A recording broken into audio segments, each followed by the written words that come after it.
हाय viewers, StudyTV.com में आपका फिर से स्वागत है। और हम बात कर रहे हैं मैथ एक्सेल के बारे में। और आज हम मैथ एक्सेल के कुछ इम्पोर्टेंट फार्मूलाज के बारे में बात करेंगे, जो इस प्रकार हैं। नंबर 1 PMT, नंबर 2 IPMT और नंबर 3 PPMT। इन तीनों फार्मूले के बारे में आज हम बात करने जा रहे हैं। तो चलिए दोस्तों, इन तीनों फार्मूलाज को अच्छी तरह समझते हैं। फ्रेंड्स, मैंने PMT का फार्मूला आपको पहले ही बताया है और ये भी बताया है कि PMT का फार्मूला अधिकतम बैंक में यूज होता है, क्योंकि वहाँ पर लोन का काम होता है और जहाँ पर भी लोन का काम होता है उस जगह पर PMT का फार्मूला यूज होता है। जितने भी लोन डिपार्टमेंट हैं हर जगह PMT का फार्मूला यूज होता है। और जब मैं आपको बताऊंगा आज वो IPMT और PPMT के बारे में बताऊंगा, लेकिन उससे पहले मैं आपसे डिस्कस करूंगा PMT के बारे में। PMT पर ही डिपेंड करते हैं ये दोनों फार्मूले, नंबर 1 IPMT, नंबर 2 PPMT। तो उससे पहले हम PMT को दोबारा समझ लेते हैं। देखिए, हम PMT का फार्मूला बना लेते हैं पहले। ये हमारा PMT हो गया।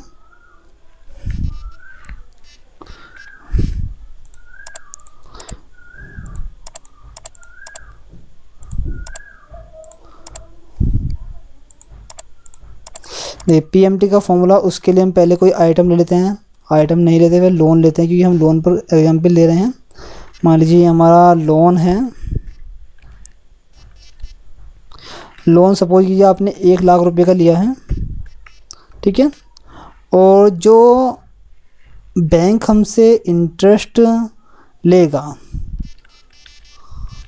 वो जो इंटरेस्ट रेट होगी, मान लीजिए 20% का इंटरेस्ट हमसे वो चार्ज करेगा, ओके। और जितने टाइम के लिए आप लोन ले रहे हैं,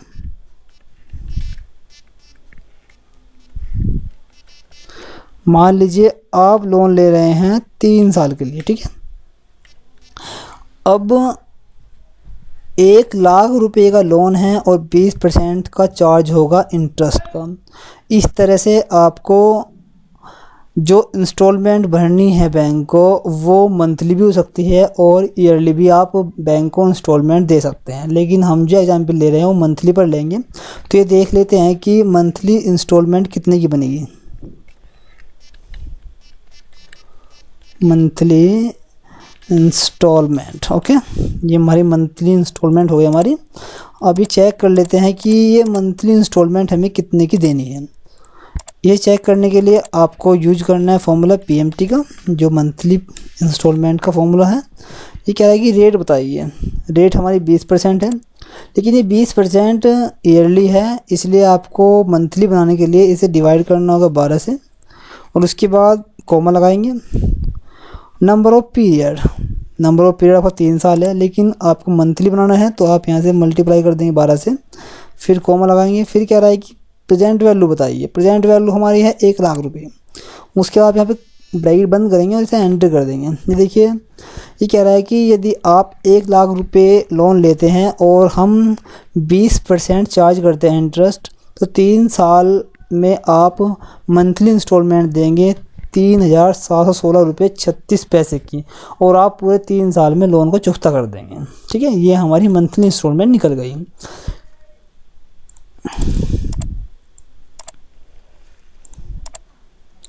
ठीक है। अब देखिए, जो बैंक है हमसे इंस्टॉलमेंट जो ले रहा है, उस इंस्टॉलमेंट में वो हमसे केवल प्रिंसिपल नहीं लेता, वो 2 पार्ट में लेता है।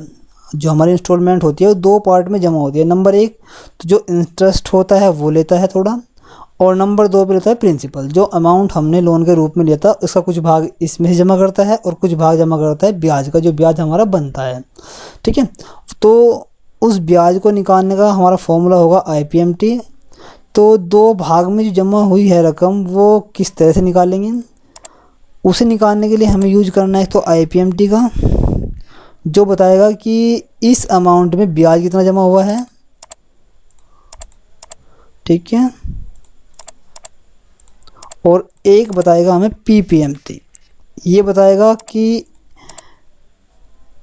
इस इंस्टॉलमेंट में मूल रकम, मतलब जो लोन की रकम थी उसमें से कितना जमा हुआ है, ओके। देखते हैं। उससे पहले यहाँ पे ले लेते हैं period, number of period, number of या मंथ लिख सकते हैं आप, नंबर ऑफ मंथ्स, ठीक है, ये डॉट लगाता हूँ, नंबर ऑफ मंथ्स। अब आप देखेंगे नंबर ऑफ मंथ ये आपको डिपेंड करते हैं आपके पीरियड पर। आपका जो पीरियड है वो 3 साल है, तो 3 साल में कितने मंथ होते हैं वो आप यहाँ से ले लेंगे। यहाँ से मंथ को सिलेक्ट करेंगे, मंथ हमारे बनते हैं 3 साल में 36 महीने, 36 तक ड्रॉ कर लेंगे इसको।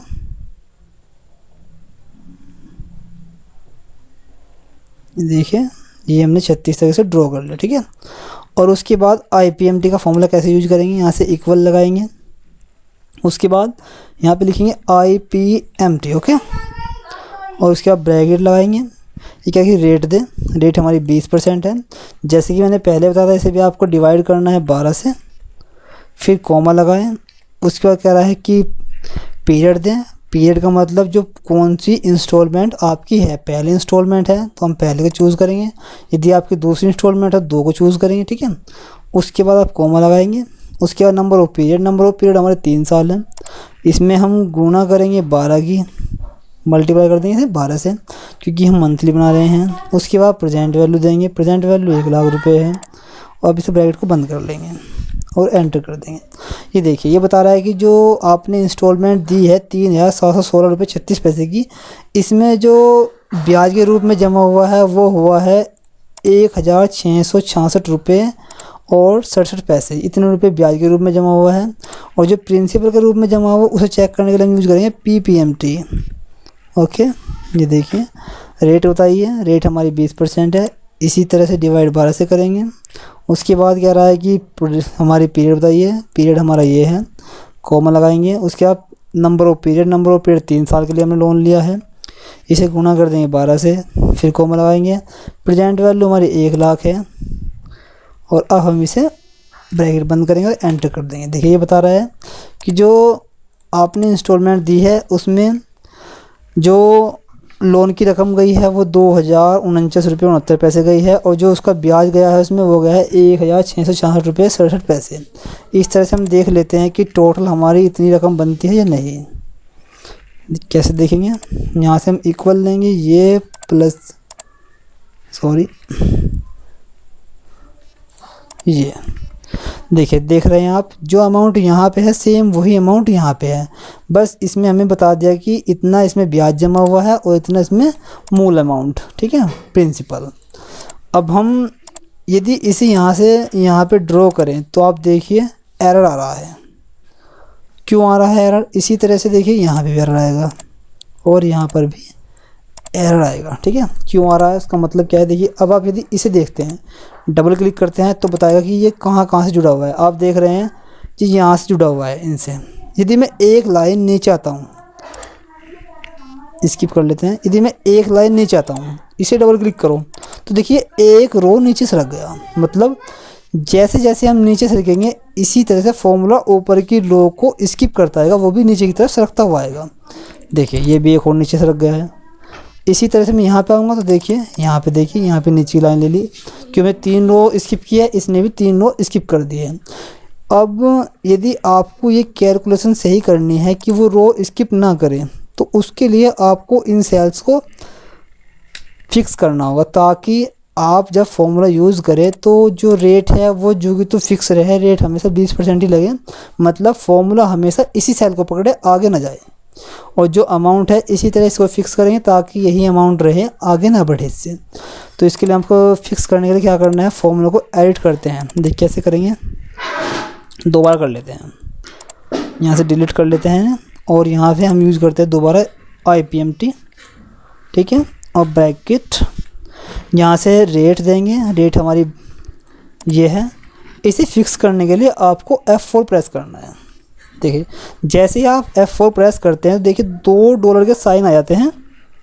ये $2 का साइन आया है तो इसका मतलब ये है कि जो सेल आपने फिक्स की है ये सेल फिक्स रहेगी आगे तक।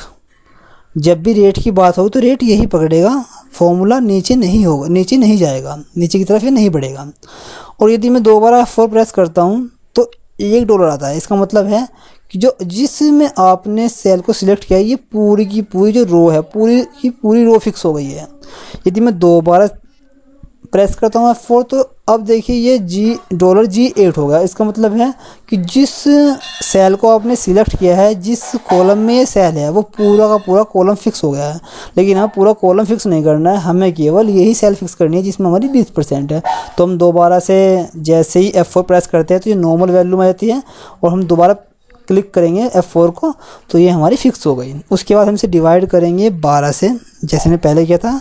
कॉमा लगाएंगे और पीरियड देंगे, फिर कॉमा, क्योंकि पीरियड को देखिए हमें फिक्स नहीं करना है, क्योंकि हम जैसे नीचे आगे नीचे बढ़ेंगे ऐसे हमारे मंथ भी बढ़ते जाएंगे। तो मंथ इनके सामने है, ये जो स्किप होगी, जो सेल स्किप होगी वो ऑटोमेटिकली आगे की सेल को ही पकड़ेगा जो हमारी इसके आगे होगी। तो हमें इसे फिक्स नहीं करनी है, ठीक है।